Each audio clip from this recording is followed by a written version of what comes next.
네, 우리가 앞 시간에서 이제 자본 정리를 다 마쳤습니다. 그래서 재무상태표 개정의 정리가 다 끝났는데요. 마지막으로 이제 재무상태표 관련된 부분의 마지막 유형별 연습 문제, 07이라고 되어 있네요. 여러분 교재 여기에 해당되는 부분 펴주시고요. 자, 부채와 자본의 문제 28문제 있는데 한번 풀어보도록 하겠습니다. 다음은 주식회사 한국의 23년 말 재무상태표 중 부채 내역입니다. 비유동 부채를 계산하면 한번 골라봅시다. 요거 두 개네요. 이렇게 골라낼 수 있으면 됩니다. 위에 두 개는 유동부채입니다. 밑에 두 개 50만원 찾으시면 되고요. 다음에 2번도 풀어보겠습니다. 다음 자료를 토대로 23년 12월 31일 재무상태표에 표시될 비유동부채 금액을 계산하면 얼마냐. 똑같은 질문인데요. 3월 1일 날 은행으로부터 600만원을 차입, 이에 대한 차입금 상환 스케줄이 다음과 같다. 내년 3월 달에 200을 상환하고, 그 다음에 25년에 200, 또 26년에 200, 이렇게 세 번으로 나누어서 합니다. 그리고 23년 12월 31일 기말 현재 전 임직원이 퇴직할 경우를 대비해서 퇴직금이 3,400만원임을 확인했습니다. 그럼 이 퇴직급여 충당부채, 비유동부채로 인식해야죠. 자, 그러면 요거는 모두가 비유동부채인데, 자, 23년 3월 1일 지금 우리는 12월 31일 재무상태표에 어떻게 표시되느냐 이 문제란 말이에요. 그러면 12월 31일에는 이 부분이 24년도 200만원은 유동부채로 대체가 일어나죠. 유동성 장기부채로 이거는 대체분계가 일어날 것이고, 여기 두 개, 요 25년도 3월 1일에 상환해야 될 것과 26년 3월 1일에 상환해야 될 여기 400만원, 요 400만원만 비유동부채로 표시가 됩니다. 그래서 400 더하기 3,400, 3,800만원이 답이 돼야 되겠죠.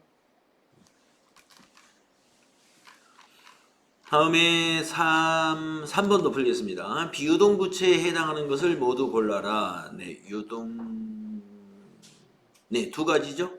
퇴직급여 충당부채와 사채가 되겠습니다. 가와 나는 유동부채입니다. 가와 나는 유동부채. 다라가 됩니다. 다음 4번요.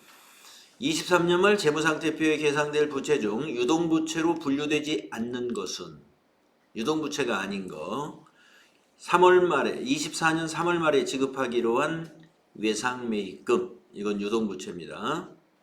23년 5월 말에 차입하였으며 그 상환기간이 1년인 차입금, 이거 유동부채입니다.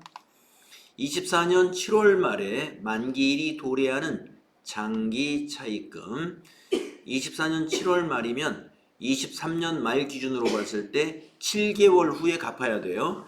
그래서 이거는 유동성 장기부채, 유동부채입니다. 다음 4번. 23년 12월 말에 설정한 퇴직급여 충당부채. 23년 결산 때 퇴직급여 충당부채 설정하는데, 퇴직급여 충당부채는 비유동부채로 분류된다. 4번이 되겠습니다. 자, 5번도 보겠습니다. 선생님이 질문에 옳은 답변을 한 학생은 누구냐 그랬습니다. 선생님이 기업의 거래 은행에서 당좌 차월이 발생한 경우 재무상태표에는 어떻게 표시하나요? 이거 우리 당좌 자산에서 배웠는데요. 우리가 기중에는 그냥 당좌 차월 마이너스로 그대로 두었다가 기말에 이걸 표시할 때는 당좌이금에서 마이너스 시키는 것이 아니고 단기 차입금으로 표시한다. 기말의 재무상태표에는 단기 차입금으로 표시한다. 윤희가 답이 됩니다. 당좌 차월이 발생하는 경우에 재무상태표는 어떻게 표시하나요? 단기차입금 표시합니다. 예, 답은 4번입니다. 자, 6번이요. 주식회사한공의 퇴직급여 충당부채 계정에 기입된 5월 18일 거래를 추정한 것으로 옳은 것은 네. 자, 퇴직급여 충당부채 원장을 보고가 있는데요. 대변에 있는 것은 전기의 결산 때 1,000만 원을 퇴직급여로 충당했습니다. 퇴직급여 충당부채로. 그리고 5월 18일에는 무슨 일이 일어났냐면은 누군가 퇴사를 했어요. 그래서 300만 원의 퇴직금을 현금으로 지급할 때 이와 같이 전기가 됩니다. 이 5월 18일에 분계를 써보면은요. 퇴직급여 충당부채 차변이니까 차변이 퇴직급여 충당부채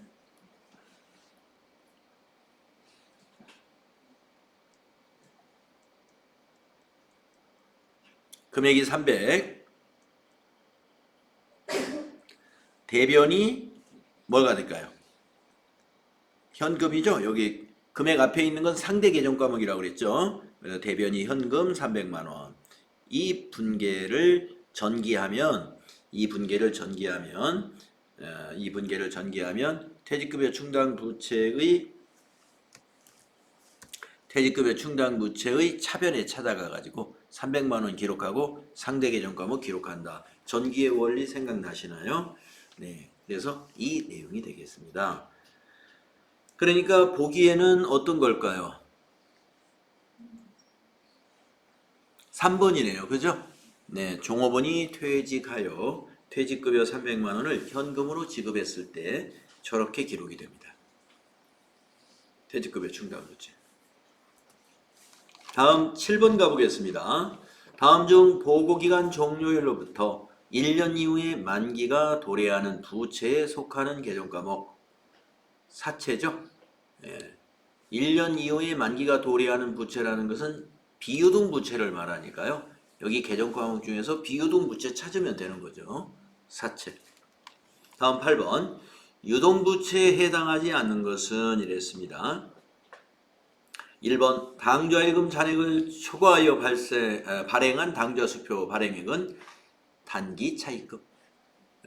당좌 차월이면서 계정과목으로는 우리 재무상태표에는 단기 차입금으로 표시한다 그랬습니다. 유동부채죠.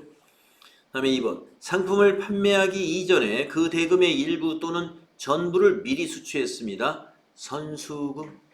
유동부채입니다. 선수금. 다음 3번 상품을 구입하면서 발행한 만기 6개월짜리 어음입니다. 지급어음 6개월이니까 그리고 지급어음은 유동부채예요. 매입 채무는 유동부채로 분류합니다. 다음 4번 보고기간 말 현재 전 종업원이 일시에 퇴직할 경우에 지급해야 할 퇴직금 상당액 퇴직급여 충당부채 비유동부채죠. 그래서 유동부채 아닌 것 4번이네요. 자, 9번 유동부채가 발생하는 거래에 해당하는 것은 이랬습니다. 1번 급여 지급 시 근로소득세 3만 원을 원천 징수했어요. 이거 개념 과목이 뭐였죠? 예, 예수금 유동부채 됩니다. 다음 2번 상품을 주문하고 계약금 5만 원을 현금으로 지급했습니다. 이건 뭘까요? 선급금 자산입니다. 그래서 유동부채에 발생하는 거래에 해당 하는 거니까 1번이 답이군요. 9번은 일단 1번이 답이 되는 거고요. 2번은 자산이다 이겁니다. 자산. 그럼 3번은 뭔가 보겠습니다. 상품 10만 원을 외상으로 판매했습니다. 외상 매출금 자산이죠. 이것도 유동자산. 그 다음에 4번 기말에 퇴직급여 충당부채 30만 원을 추가로 설정했다. 예, 이건 비유동부채죠. 예, 비유동부채, 퇴직급여 충당부채, 비유동부채. 그래서 유동부채 발생하는 건 1번밖에 없습니다. 예수금.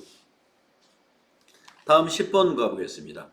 다음 중 유동부채에 해당되지 않는 거 매입채무는 유동부채로 분류합니다. 단기차입금도 유동부채입니다. 자, 미지급법인세, 미지급 세금인데요. 이 미지급 세금은 아직 우리가 사례를 들어본 적이 없는데 잠깐 말씀드리면 이거예요. 미지급 법인세, 즉 미지급 세금인데 우리가 결산서에 손익계산서 결산서에 보면 여러분 법인세 비용이라고 거기 들어가 있죠. 당기순이익 이전에. 그러면 우리가 법인세 비용을 인식할 때 법인세 비용 차변에 기입할 거란 말이에요. 그러면 자, 우리 회사가 이번에 결산할 때 법인세 비용이 300만 원이 만약에 예상이 된다. 그러면 우리가 차변에 법인세 비용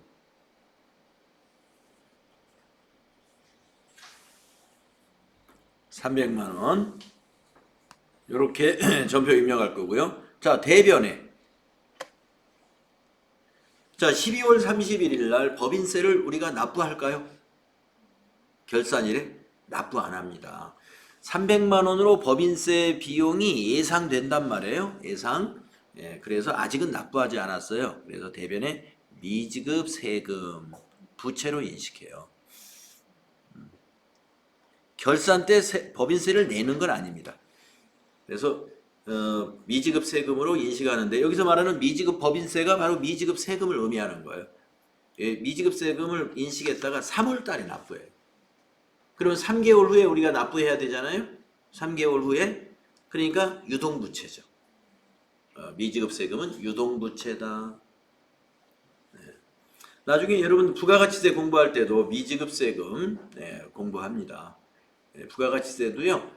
부가가치세를 정리하고 나서 25일 후에 납부합니다. 그러니까 25일 후에 납부하는 부채이기 때문에 그 미지급 세금은 유동부채로 분류합니다.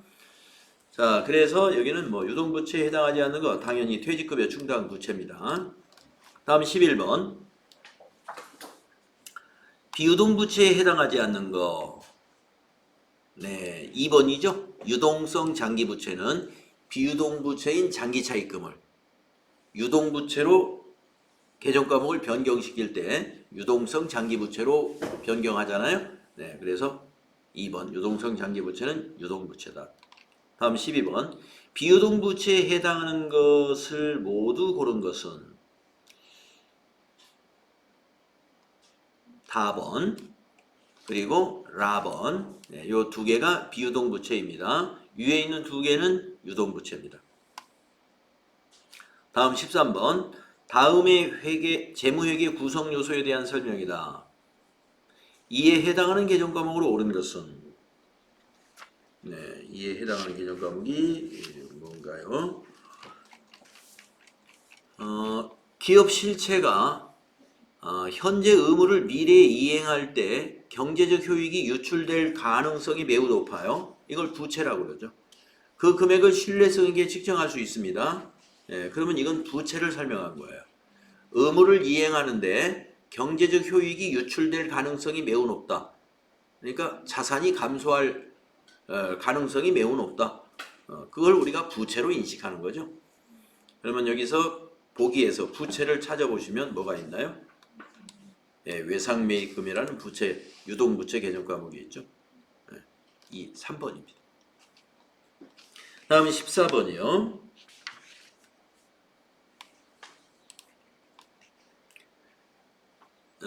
유동부채 개정 과목이 나타나는 거래가 아닌 것은 이랬습니다. 유동부채가 나타나지 않는 거 1번 급여 지급 시 근로소득세를 원천 징수하면 예수금인데요. 유동부채입니다.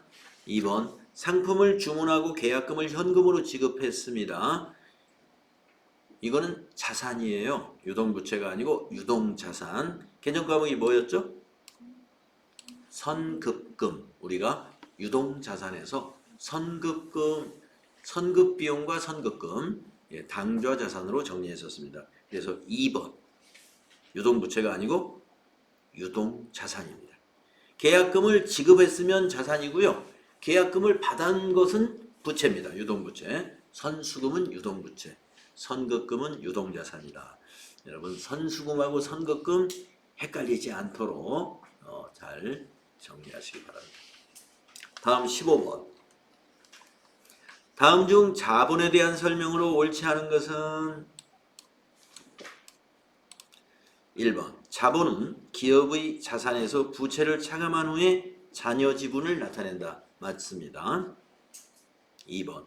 자본잉여금은 주식발행 초과금과 기타 자본잉여금으로 구분하여 표시한다.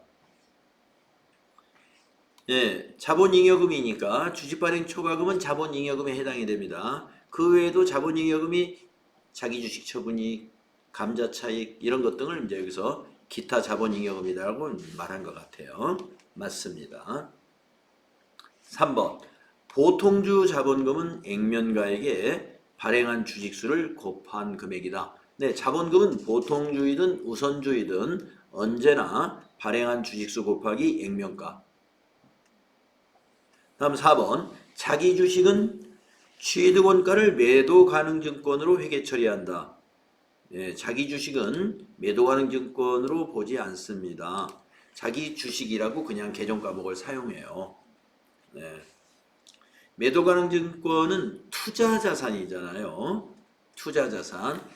법인이 자기 회사 주식을 투자 목적으로 사겠어요? 네, 투자 자산으로 분류할 수 없습니다. 자기 주식을 매입했을 때는 그냥 자기 주식이에요. 계정 과목이. 4번 옳지 않습니다. 다음에 16번이요. 다음의 설명에 해당하는 자본 항목은 상법에 규정된 법정 적립금으로 분류한다. 우리가 앞 시간에서 이익준비금이 있었는데요. 바로 그 이익준비금이네요. 상법에 의해서 적립하는 것은 이익준비금 하나예요. 네, 나머지도 읽어볼까요? 상법에 따라 자본금의 2분의 1이 될 때까지 매 결산기 이익 배당의 10분의 1 이상씩을 적립하여야 한다. 결손금을 보전하거나 자본금의 전입으로 사용할 수가 있다. 네, 우리가 이제 기업이 잘 나갈 때 전부 배당을 해버리면은 결손금 날 때 어떻게 할 거예요? 그래서 상법에서 미리 좀 적립해둬라. 그래서 나중에 이런 용도로 쓸 수 있습니다. 그래서 이익준비금. 다음 17번. 다음 중 기타 포괄손익 누계에게 해당하는 계정 과목으로 옳은 것은 단기 매매증권의 처분이익은 수익입니다. 외환차익도 수익 계정 과목입니다. 매도가능증권 평가이익은 이것이 기타 포괄손익 누계이익이죠. 매도가능증권 평가이익이나 평가손실. 네, 기타 포괄손익 누계액 자본입니다. 요게 4번에 자산수중이익 이것도 수익입니다. 네, 자산수중이익. 그래서 나중에 이제 다음 시간쯤에 수익과 비용 할 때 자산수중이익, 외환차익, 단기매매증권 처분이익 쭉 열거된 부분을 우리가 볼 겁니다. 다음에 18번 문제 보겠습니다.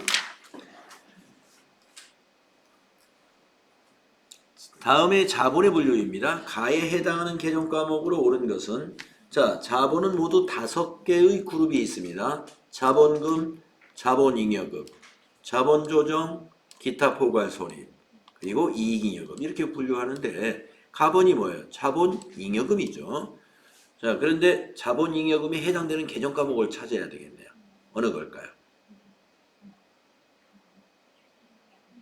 네, 4번이죠. 주식발행 초과금이 자본잉여금에 해당되는 겁니다. 그래서 4번 되겠습니다.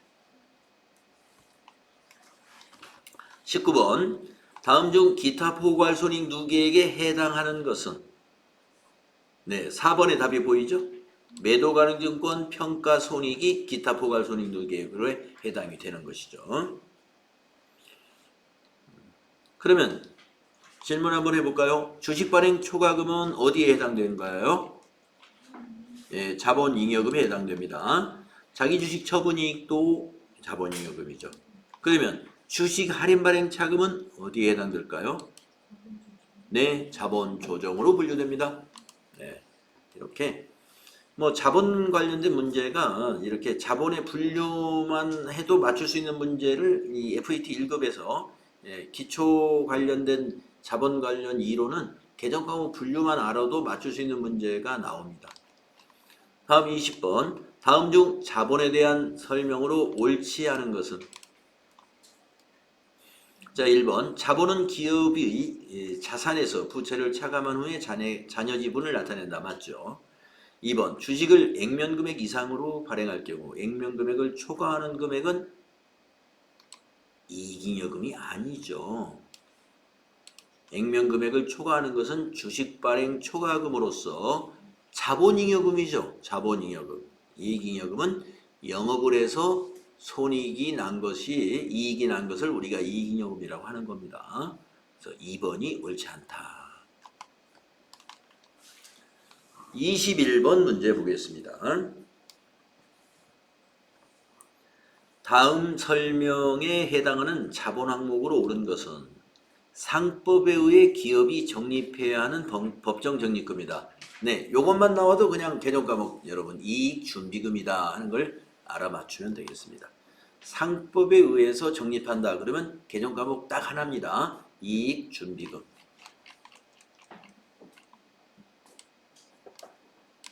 다음에 22번 보겠습니다. 재무상태표의 자본 항목이 아닌 것.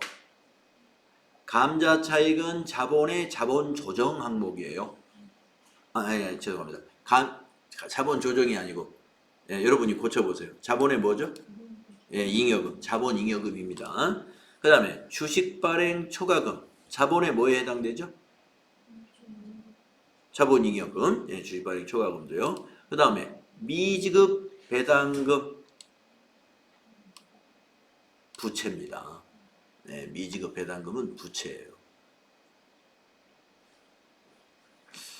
미지급 배당금은 부채인데 이게 언제 미지급 배당금이라는 회계 처리가 있을 수 있느냐 하면은요.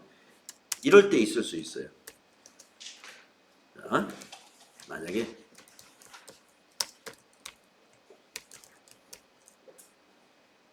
삼성전자는 주주총회에서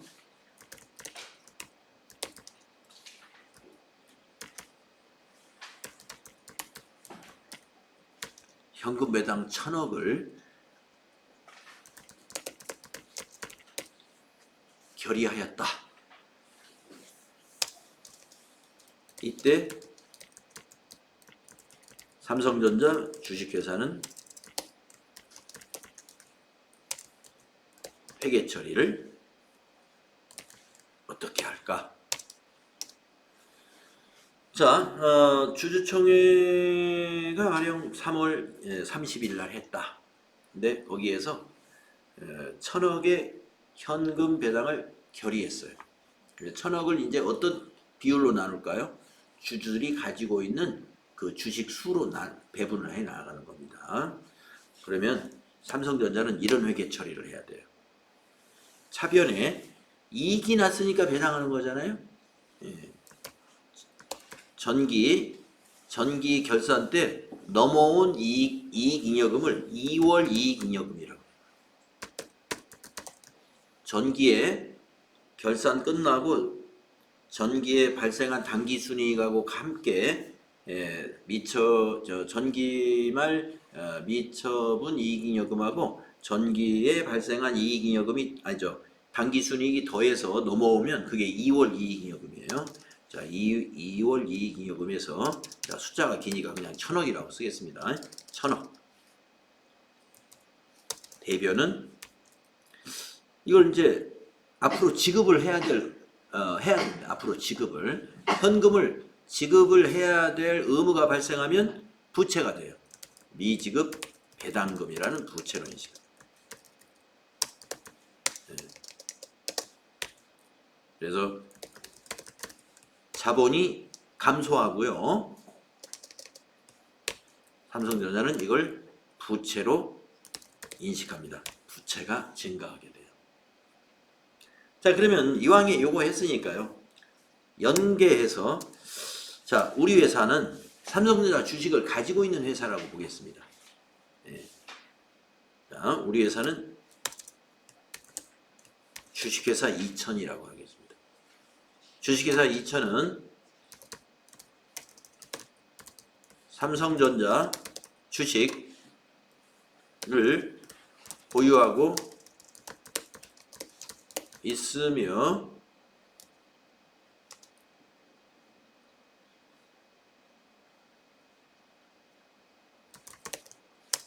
현금 배당액은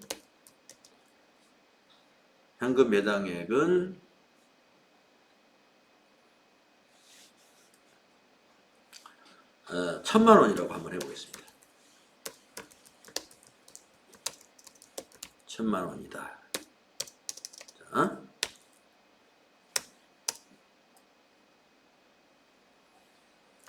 현금 배당 결의시, 현금 배당 결의시, 우리 회사, 주식회사 2천이에요. 우리 회사 회계 처리는 어떻게 될까? 이걸 한번 생각해 봅시다. 받은 게 없으니까 회계 처리를 안 하느냐?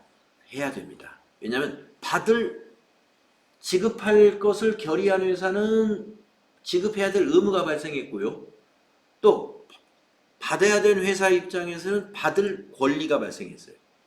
받을 권리가 발생하면 회계 처리를 합니다.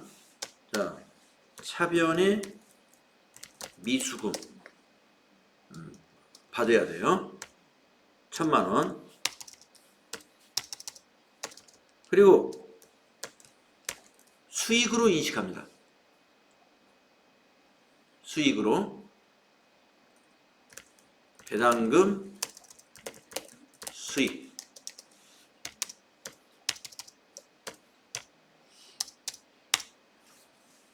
이렇게.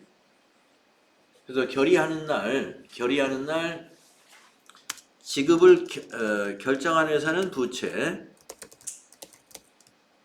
받을 권리가 있는 회사는 자산으로 잡으면서 수익을 발생시키고, 현금 배당을 결의한 회사는 부채를 증가시키면서 자본을 감소시키고, 이런 분계를 하게 됩니다. 자, 그래서 여기 지금 미지급 배당금이 몇 번 문제에서 나왔죠? 네, 22번에서 나왔죠? 네, 미지급 배당금도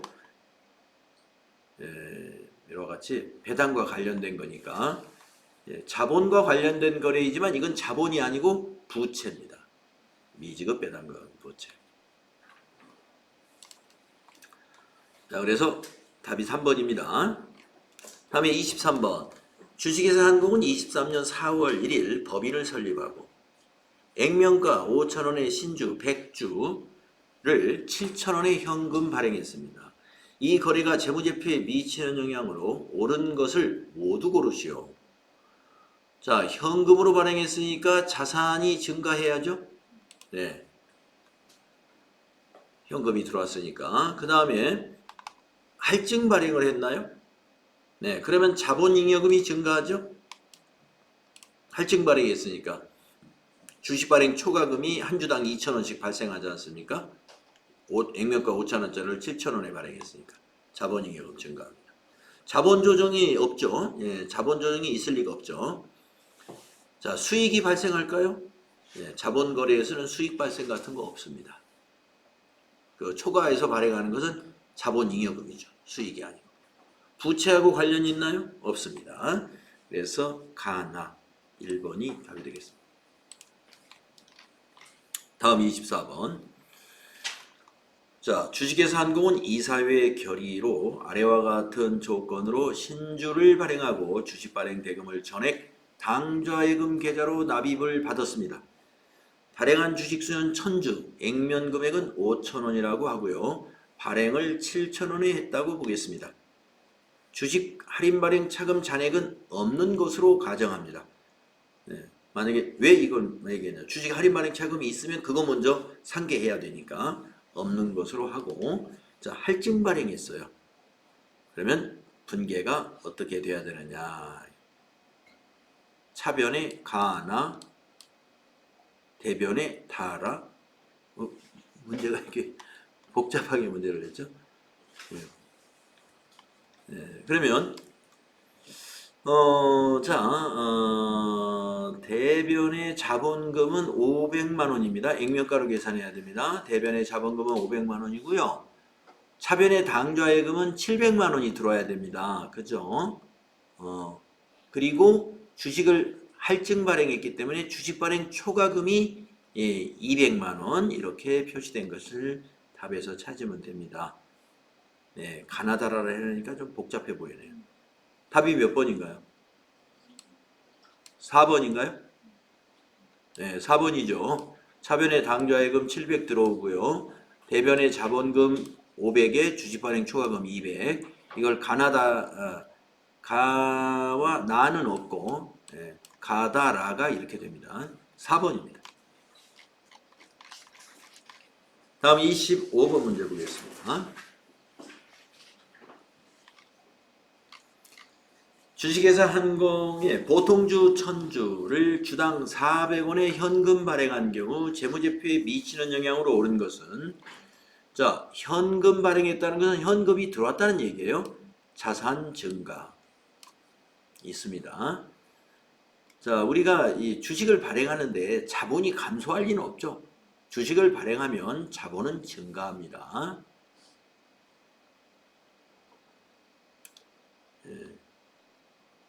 자, 우리가 주당 액면금액 500원을 주당 400원에 발행했나요? 자본 감소 있겠는데요?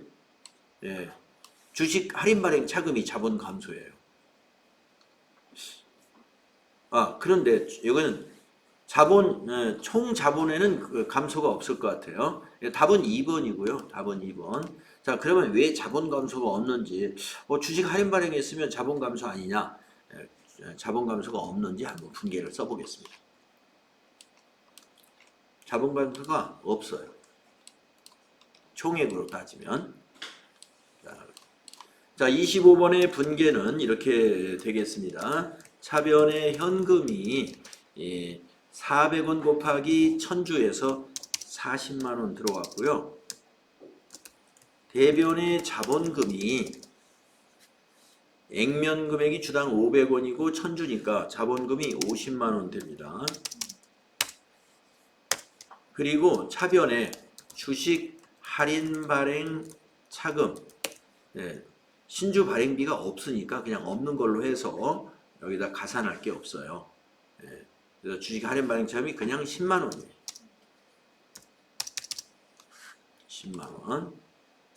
자, 거래 후 결합관계 한번 정리해 볼까요? 차변의 현금은 자산 증가죠. 대변의 자본금은 자본 증가죠. 차변의 주식 할인 발행 차금은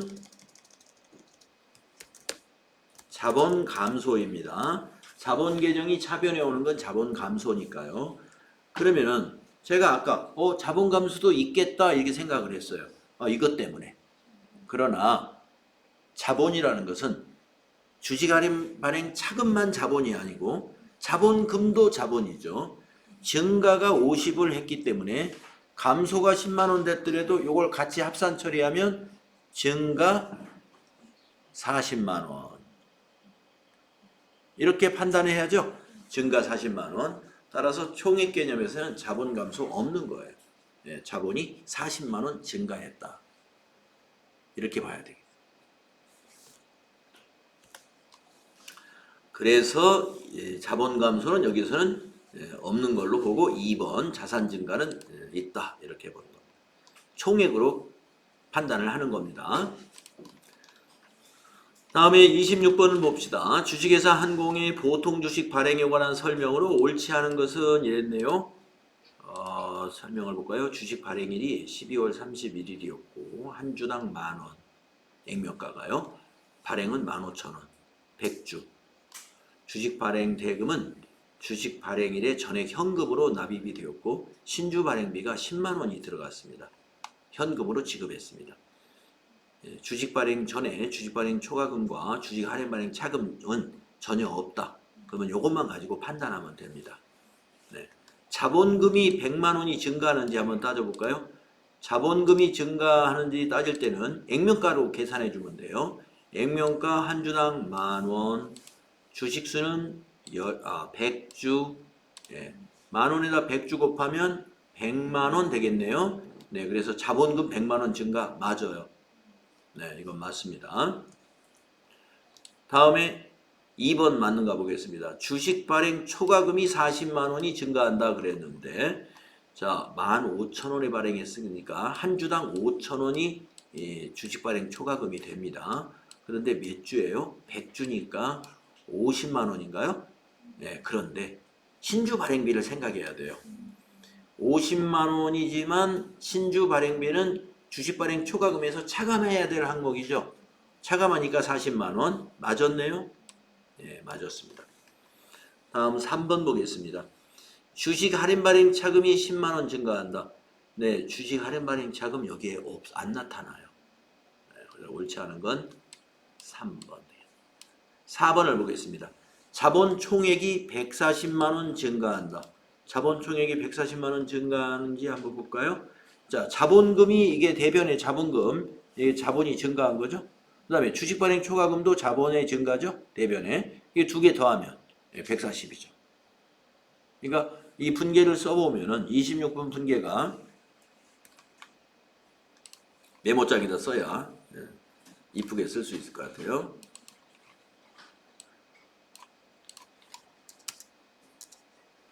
차변에 현금이 10만 원 빼고 150만 원에서 10만 원 빼면 140만 원이 들어오죠? 계산 맞았나요? 대변에 자본금이 액면가로 하니까 100만 원이죠?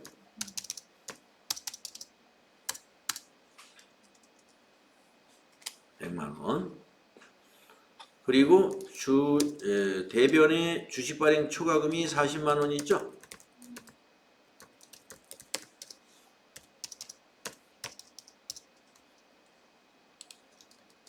이렇게 되는 거죠.